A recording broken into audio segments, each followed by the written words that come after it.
What's up mga ka-idol? Kaladkarin mo to. At ngayong araw nga po ay day off natin. Nabigyan tayo ng pagkakataon na pasyalan ng bagong bukas na restaurant dito sa Riyadh, Saudi Arabia. Ang Pana Fusion Restaurant sa May Bata. Tara, tikman natin ang kanilang chicken inasal at halo-halo na only rice pa. Samahan nyo kami. At pagdating nyo nga sa Bata, madali nyo lang makikita ang lokasyon nila dahil katabi lang ito ng Maka Hypermarket. At sa labas makikita nyo yung signage nila. Pagpasok nyo, sasalubungin kayo agad ng kanilang staff at ituturo kayo sa second floor.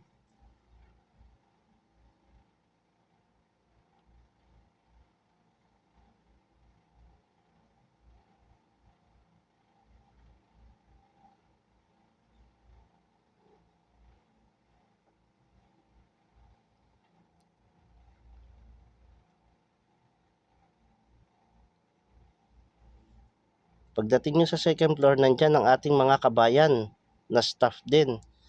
At dito nga ay humanap na kami ng pwesto at para kami maka-order na.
Sana all.